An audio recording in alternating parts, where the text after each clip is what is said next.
where are the best deals for summer vacations this year, in your opinion? My opinion, if you're going international, is to kind of stay away from Europe and focus on South America, because for us it's summer here, but it's winter there. So it's their off season, and so while the weather is, it's still nice, Brazil's 60 degrees in the winter, but you kind of get that true local experience. The tourists are gone, and you're going to really save. So that's international. Domestic deals are kind of all over. So we have great deals in San Diego, Chicago, New York, and Florida and Myrtle Beach. They're kind of everywhere. Great. I'd love to maybe get some of those after this phone call. Maybe I could get some of like the exact Absolutely. specials that you're talking about. Absolutely. But in terms of Europe, it is such a shame about what's going on with the airfares. I know. Because we actually have to go in July because we have a family event. Oh, really? What would be your suggestions for me or for anyone else who does want to go to Europe to make it an affordable trip? For sure. So if you're going to Europe, if you can, which you can't, but if you can, I would recommend traveling in the fall or winter because you're going to save a lot. You can save up to $600 just by going, say, October instead of the summer. Is it already like that? Are the airfares already that much lower if you Google? They are. They're already that much lower. And my recommendation, it's so crazy. We feel terrible. We've known about this trip for a long time, and we haven't booked it yet. So you still have, you have hope. So what I would recommend that you do, have you already booked? No. Okay. So what I would recommend, upsetting. I know, is to look at packages because airlines and hotels give exclusive discounts to package providers. And so by doing so, they can kind of hide what their costs are. And then the travel providers pass on the savings to you. And so it's a really good way. In fact, I would never, unless I'm using miles, I would never book a la carte to an international destination. I would always book in a package.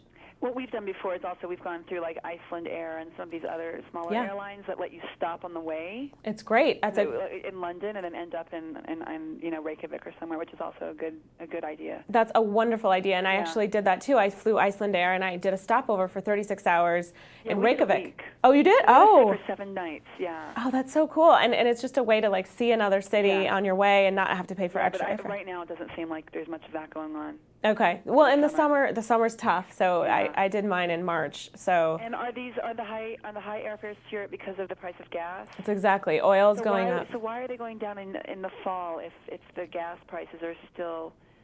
So it's a great question. So travel is still going to be more expensive across the board this year than last year. But if you're looking strictly at seasonality, if you're looking at July versus October, July is going to be more just because more people want to travel in the summer. Less people are traveling in the fall and the winter. So if you were to compare, so if you're going to compare year over year, this year is going to be more expensive in the fall than last year, and same for the summer. But comparing time of the year, it's just because the capacity, more people want to take those trips in the summer. Oh, okay. So it sounds like now's the best time to book a vacation for the fall and to consider more domestic travel. For the summer. What are some of your favorite domestic destinations? So I like, and this kind of ties in with traveling with kids, but I think it's a really interesting twist to, if you're traveling in the summer, to figure out what your kids are learning in their current social studies or American history or world history classes and see if you can kind of tailor a trip to that. So you're going to go see the Statue of Liberty or Ellis Island in New York or Alcatraz and the Golden Gate Bridge and learn about the gold rush in San Francisco. So if you can tie in some sort of, whatever destination it is that you're traveling to, tie in what they're learning, they're going to be so engaged. It's so cool for them to see real life what they're learning about in school. And everyone's engaged, everyone's learning, and there are deals kind of, across the board. So just tailor that. I think that's a really fun twist on a summer vacation. And what about more like beach destinations, Caribbean? Yeah, so Is Mexico still a good deal? Mexico is a great deal. My recommendation, and this is how I kind of exclusively travel, is in the shoulder season, and which means it's not the off and it's not the curb. So that the shoulder for Europe would be like the fall. And the shoulder season for Mexico is now until about the middle of June, towards the end of June. And the weather is still really nice, but the rates drop dramatically after spring break. So you're able to get a great deal and still have really good weather and not have all the tourists around. So Mexico, I was just there, and it's safe. I'm here to tell you it's safe. I was in Cancun. The eastern side of Mexico is really safe. So the Caribbean side, which is, Cancun, Playa del Carmen, Tulum, Cozumel. Those are all great destinations. Yeah, we took a family trip there a few years ago, and it was just great. It was an all-inclusive, and it was really cheap for all of, like, 4 people. It is, and the best part, did you bring kids? 2 kids. Yeah, and a lot of places offer kids to stay and eat or play for free. Yeah, it was, and they had an amazing kids club. Yes, kids clubs. Great. And kids, they stay engaged. They're with kids their own age. They're doing things they like, and so are you, because you're on the beach enjoying yourself, reading your favorite magazine. So it's kind of the best of both worlds. You're not paying any extra for those activities and stuff that they're doing. So it's great.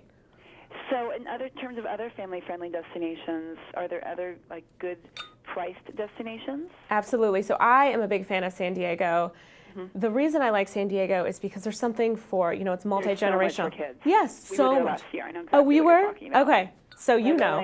Legoland, SeaWorld. The zoo. The zoo. And then Beautiful. For adults, there's beaches, there's the downtown gas lamp, there's just so much in San Diego. I love it, and they overbuilt during the economic downturn, so they have a lot of nice new hotels at good rates. So that's one of my top destinations. I also like Myrtle Beach on the East Coast for similar reasons, but also because you can get a great hotel for just $59, and it's so affordable and it's affordable. A great place. I need to take my kids there. Yes, they will love it. I grew up in Atlanta, so we took a lot of trips to Myrtle Beach. It's a great family destination. And there's always great deals. Yeah. Yes. Well, thank you so much for taking the time. I really appreciate it. Thank you so much. I just have one more question. Okay. Where can we go for more information? Where is the first place we should sit down and look? Go and just get inspired at Travel Ticker. You can go to travel-ticker.com and find all these inspirational travel deals. Can you tell me very briefly about Travel Ticker, like how long it's been around? Sure, it's been around. We're celebrating our 3-year anniversary of our site, but we've had a weekly newsletter with our top, approximately 20 deals for 5 years. So we've been around a while, and we work with over 1,000 travel partners to curate and vet these deals, so you know that they're good. Oh, great. Okay, yeah. Great. Thank you so much. Thank you so much. Have a great day. Have a good day.